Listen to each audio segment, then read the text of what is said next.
ሴት አርቲስቶቻችንን ያሰባሰበው ኮንሰርት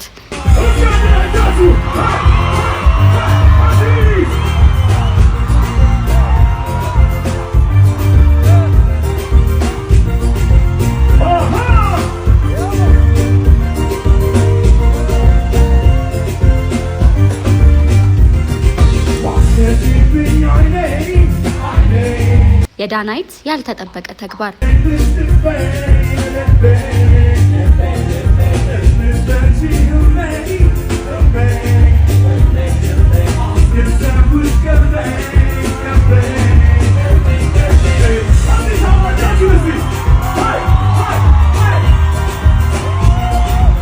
የተለያዩ ታዋቂ ሰዎች የታደሙበት ኮንሰርቱ ላይ ራሳቸውን የሳቱ ሴቶች የብዙ ሴቶች ክራሽ የሆነው ሳሚ ካሳ ወይም ሳምቦድ ቦሌን ተቆጣጥሮታል።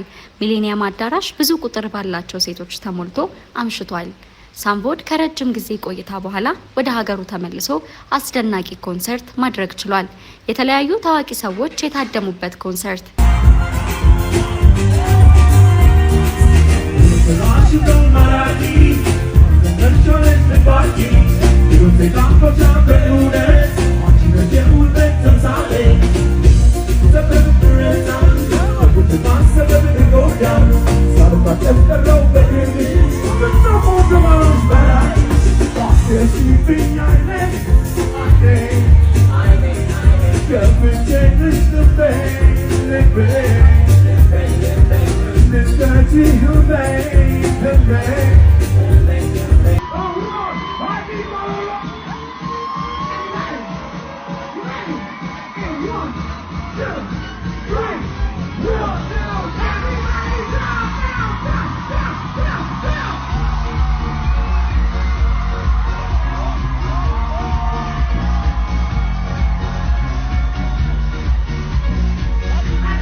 የኮንሰርት ለሱ የመጀመሪያውን መሆኑንም ገልጾልናል።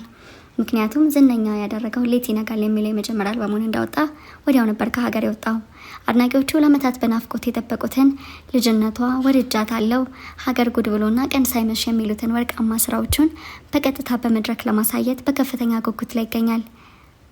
ናቲ ከአልበሞቹ በተጨማሪ በካናዳ ቆይታው ላይ በሚሊዮኖች የተሰማለትን በቃ የተሰኘውን ተወዳጅ ሙዚቃ በተለየ አቀራረብ ይዞ እንደሚመጣ ቃል ገብቷል።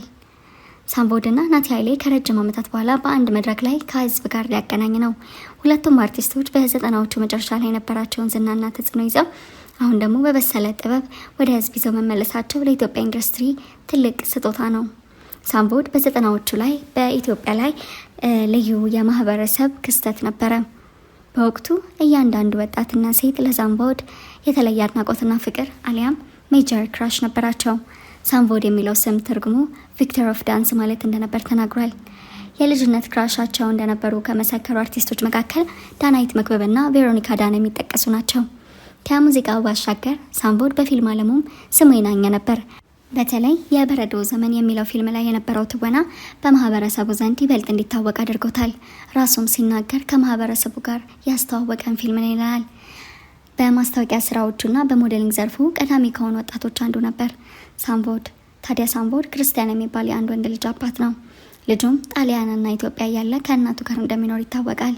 ብዙዎች ሳምቦድ ሁልጊዜም ወጣት ነህ፣ ሚስጥሩ ምንድን ነው ብለው ይጠይቁታል። እሱ ግን በምችለው ሁሉ ራሴን እጠብቃለሁ፣ ጥሩ ለመመገብ እሞክራለሁ፣ በሳምንት 6 ቀን ጂም እሰራለሁ በማለት ለጤናው የሚሰጠውን ትኩረት ገልጾልናል። ወደ አሜሪካ ሎስ አንጀለስ ያመራው እናቱን ለመጠየቅ ነበር። ለመቅረት አስቤ አልነበረም። እናቴን ካየኋት 21 ዓመታት አልፈዋል። ነገር ግን ጉዞው ብዙ ውጣ ውረድ የነበረበት ነበረ። በወቅቱ የተሰጠው የኢሚግሬሽን ቪዛ ሲሆን አሜሪካ ኤምባሲ ውስጥ ብዙ ሂደቶችን ማለፍ ነበረበት። አስገራሚው ነገር ግን ኤምባሲው እድሜን ለማረጋገጥ የአጥንት ጥንካሬን ምርመራ አምጣ ተባለ። ቤተዛታ ሆስፒታል ሄዶ ባደረገው ምርመራ ያላሰበው ዱብዳ ይዞበት መጣ። የምትጠጣው ዘይት አለ፣ ምግብ አትበላም፣ 10 ኤክስሬ ነው መነሳት ያለበት ተብሎ እንደነበርም ያስታውሳል። ውጤቱ ሲመጣ ግን እድሜ ከ35 ዓመት በላይ ነህ አሉት። ያኔ ግን የአርቲስቱ ትክክለኛ እድሜ 22 ብቻ ነበር። በመጨረሻም እናቱ ኮንግረስማን አዳም ሺፍ ጋር በመሄድ ጉዳዩን አስረዳች። ኮንግረስማኑም የሳምቦድን የክትባት ወረቀቶችና የመዋለ ህጻናት መረጃዎችን በማሰባሰብ ለ1 ዓመት ጉዳዩን ተከታተለ። በመጨረሻም ለኤምባሲው ደውሎ ቪዛ ስጡት በማለት አዘዘ። ሳምቦድ ሎስ አንጀለስ ሲደርስ 21 ዓመታት ያልተገናኙ እናትና ልጅ በኮንግረስማን አማካኝነት ተገናኙ ተብሎ በኤንቢሲ ሎካል ኒውስ ላይ በቀጥታ ስርጭት ተላልፎ ነበር። ሳምቦድ ትውልድና እድገቱ መርካቶ ሰፈር ነው። እዚህ ደረጃ እንድደርስ ያደረገኝ ሰፈሬ ነው ይለናል። የመርካቶ ልጅነት ለሙዚቃውና ለሂፕሆፕ ስልቱ ጥልቅ ግባት ሆኖለታል። የተማረውም ጌጃ ቃለ ህይወትና አዲስ ከተማ 2ኛ ደረጃ ትምህርት ቤት ነው። በሰፈሩ እንደ አብዱኪያርና ጎሳይ ተስፋ ያሉ ታላላቅ አርቲስቶች አብረውት ነበሩ። ስራ የጀመረው ገና በ15 እና በ16 ዓመቱ ነበረ። በኢትዮጵያ የመጀመሪያው የሂፕሆፕ አርቲስት ማን ነው ተብሎ ሲጠየቅ ሳምቦድ በትህትና እንዲህ ሲል ይመልሳል። ከኔ በፊት የሂፕሆፕ መንፈስ አሊያም ቫይብ ያላቸው ብዙ አልበሞች ነበሩ። ስለዚህ እኔ ነኝ ለማለት አልደፍርም። ነገር ግን አሻራዬንና የበኩሌን አስተዋጽኦ አስተላልፌያለሁ። ሳምቦድ እና አለማየሁ እሸቴ፣ ሜራ እርምዴና ላፎንቴኖችም የሂፕሆፕ ቀዳማዊ መሆናቸውንና እነሱ ያሳዩትን መንገድ አሻሽሎ መከተሉን በኩራት ይናገራል። ዛሬ ሳምቦድ ሀገሩ ላይ ሲመለስ ታዋቂ ሰዎች እንደ ታደለ ሮባ ያሉ እንዲሁም ቲክቶከሮች ልዩ አቀባበል አድርገውለታል። ሳምቦድ በአሜሪካ ቆይታውም ከፀሐይ ዮሐንስና ከጋሽ መሐሙድ አህመድ ጋር ኮንሰርቶችን በማዘጋጀት ቆይቷል። የሳምቦድ ወደ ኢትዮጵያ መመለስ በተለይም ለሂፕሆፕ አፍቃሪያን ትልቅ የምስራች ነው።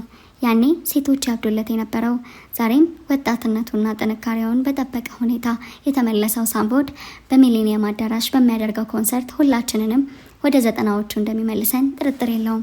የሳምቦድ ከ14 ዓመት በኋላ ወደ እናት ሀገሩ መመለስ ዝም ብሎ እንደ ግለሰብ ጉዞ ሳይሆን የኢትዮጵያ ሂፕሆፕ የናፈቀውና የዘውጉ መሰረት የሆነውን ንጉሱን ዳግም ያገኘበት ታሪካዊ አጋጣሚ ነው። ሳምቦድ ባስተላለፈው መልእክት ወደ ሀገሬ ተመልሻለሁ ሲል የሰማነው ድምጽ የአንድ አርቲስት ብቻ ሳይሆን የስደትና የናፍቆት ታሪክ አብቅቶ የጥበብ አዲስ ምዕራፍ መጀመሩንም ያበሰር ነው። ያኔ በ90ዎቹ መጨረሻ በካሴትና በሲዲ አድናቂዎቹን አሳብዶ የነበረው በበረዶ ዘመን በፊልም ትወናው የሚያስደመመን በስታይሉ ወጣቱን የመራው ሳምቦድ ዛሬም ያንን የቀድሞ ወጣትነቱንና ጥንካሬውን ሳይለቅ በክብር መመለሱ ለጥበብ አፍቃሪያን ትልቅ ስጦታ ነው ተብሏል። በተለይ ደግሞ ከሳምቦድ ጎን ናቲ ኃይሌን ሚሊኒየም አዳራሽ ላይ ከጎኑ ማየት ዳግም ሲተውን የማየት ያህል ትልቅ ስሜት የሚሰጥ ነው። ናቲ ካናዳ ሆኖ በሰራውና ሚሊዮኖች ባደመጡለት በቃ በሚለው ዘፈኑ ብቻ ሳይሆን ለብዙ ወጣቶች የፍቅር ትዝታ ባሰኘው ልጅነቷና ወድጃታለሁ በሚለው ዘፈኑ ትውልድን ያሻገረ አርቲስት ነው። እነዚህ ሁለት ታላላቅ አርቲስቶች በአንድ ምሽት ላይ ተገናኝተው የ90ዎቹን ወርቃማ ጊዜያት ሊያሳዩ መዘጋጀታቸውን ጃንዋሪ 3 በሚሊኒየም አዳራሽ የሚገኘው ፕሮግራም ላይ ወደኋላ በናፍቆት የሚመልስና አዲስ ታሪክ የሚጽፍ ይሆናል ተብሎ ይጠበቃል። የሳምቦድ ታሪክ ከአሜሪካ ቪዛ ውጣ ውረድ ጀምሮ እስከ ኮንግረስማን አዳም ሺፍ ጋር ጣልቃ ገብነት ድረስ ያለው ሂደት ጥበብና ታዋቂነት የሰው ልጅን እንዴት እንደሚቀይሩ